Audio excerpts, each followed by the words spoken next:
Good evening, and thank you so much for joining us on this Friday. You're watching the 9 at Night. I'm Stephania Jimenez. WNBA superstar Brittney Griner is now back in the U.S. She landed this morning at Kelly Field right here in San Antonio. And for the last 10 months, she'd been confined in Russia after getting arrested, convicted, and sentenced on drug charges. After months of negotiations, she was released as part of a prisoner swap. In exchange for Griner, we released Russian arms dealer Viktor Bout, who was known as the Merchant of Death.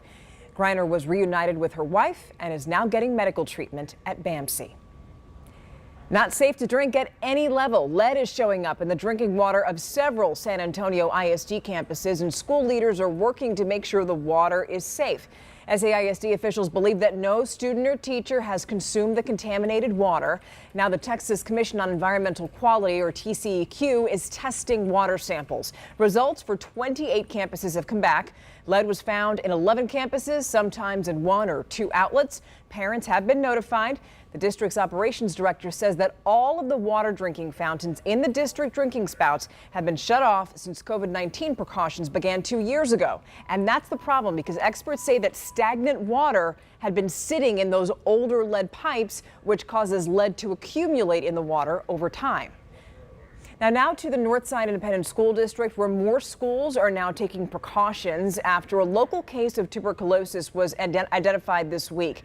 San Antonio Metro Health now says the student from Brandeis High School had close contact with students at O'Connor and Clark High Schools. The infected person is now at home, is not going to be allowed to return to campus until they're no longer infectious.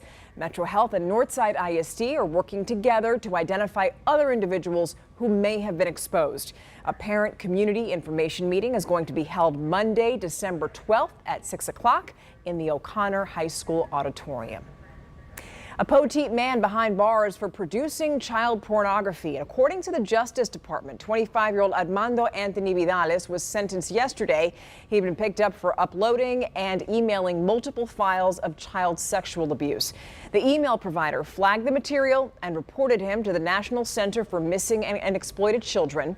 Multiple agencies worked together to arrest and charge him, and this week he was sentenced to 30 years in prison and 20 years of supervised release.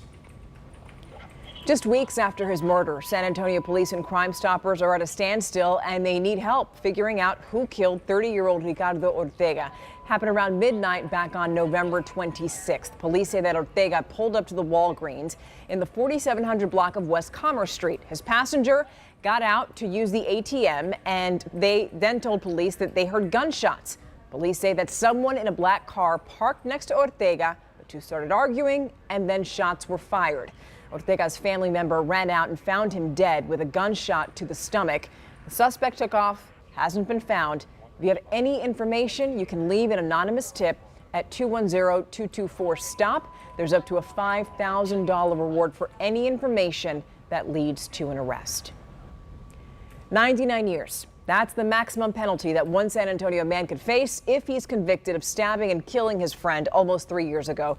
Today, 38-year-old Abel Garcia was put on trial for the murder of 44-year-old Albert Adame. According to arrest affidavits, Garcia admitted to the murder back on January 31st of 2020. Adame's sister says the two were friends and had never fought before then. That day, she says that Garcia showed up to their house with a knife. She went inside to find her brother stabbed in the neck. He died right there. According to Adame's sister, Garcia told her, quote, "I did it, and what?" Now, one man is dead, another facing charges after a deadly accident on the city's southeast side. Happened along I-10 near Roland around 1 a.m. San Antonio police say the 56-year-old victim was riding a moped when a car rear-ended him. The impact knocked the man from the scooter and into the concrete median on the highway. He was pronounced dead at the scene. The driver of the car, according to police, swerved after the accident and then crashed into the median and came to a stop right near the guardrail. Police arrested him for intoxication manslaughter. A man from Castroville is headed to federal prison for 12.5 years for an overnight crime spree right here in San Antonio from back in 2019. 25-year-old Christopher Gonzalez, a convicted felon, was part of 2 drive-by shootings and an armed robbery. This is video from that wild series of crimes that took place April 22nd and 23rd, 3 years ago. It started with a West Side robbery. After that, Cars were shot up and trucks also were shot up in that shooting spree. 3 people were arrested the morning of April 23rd, 3 years ago, but Gonzalez wasn't arrested until the following September. And then months after a search warrant was executed at his home, police say that they found guns and drugs there. He was convicted in May of this year for being a felon with a gun and also using a gun in a drug-related crime. On a lighter note now, it's Friday. Here's meteorologist Adam Caskey with your forecast.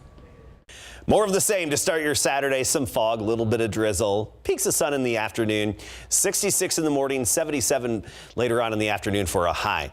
Saturday night into Sunday morning, we're likely to see a few thunderstorms develop scattered in nature. We're giving it about 40% coverage for San Antonio, Bexar County, and of course surrounding counties as well. Nothing severe, just some downpours here and there with a little bit of lightning and thunder. Most of the daylight hours on Sunday, just cloudy and rain free. Cooler too, 73 the high, but the noticeably cooler air, that comes next week. By Wednesday, it's back to near average for this time of year. Afternoons in the 60s, low humidity, and mornings back in the 40s. So by Wednesday of next week, you'll want the jacket ready to go in the morning.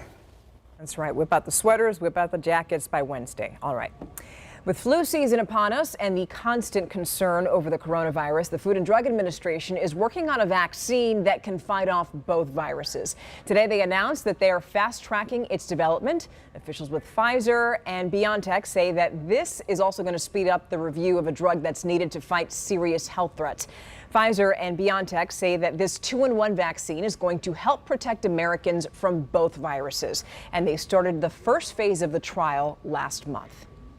Now, from that to another, this life-saving drug, Narcan, that is, it's been really at the forefront since we started talking about the opioid epidemic. And in the new year, Narcan could be more accessible than ever. It's a nasal spray. It's used to treat drug overdoses or reverse them.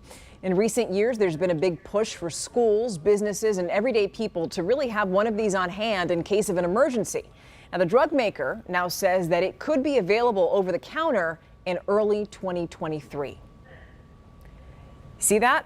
Masks? Yep, they could be making a comeback this winter. Some of the country's top health experts are encouraging people to put them back on, but it's not because of COVID. Flu, RSV, and yes, COVID, they're all having an effect right now. But on top of masks, people are being asked to get vaccinated, also wash their hands so that they stay germ-free and they don't get viruses. By the way, some communities across the country are also considering bringing back certain masking recommendations as the wave of respiratory illnesses get worse. Before we go, if you want to show some appreciation to your Amazon driver who's been working extra hard, especially in the weeks leading up to Christmas and Hanukkah, all you got to do is say, "Alexa, thank my driver." Yeah, it's a new feature on that started this week. In addition to the thank you, the driver would get a $5 tip that Amazon would give them. And Amazon is going to keep paying those $5 tips until they spend $1 million. And the 5 drivers who get the most thank yous during that period are each going to get $10,000 plus another $10,000 for a charity of their choice. All you need is an Alexa-enabled device. And by the way, this feature is not available outside of the U.S. So yes, thank your Amazon driver because they've been working extra hard. We're out of time. The 9 at Night returns on Monday. Have a beautiful weekend. We'll see you next week.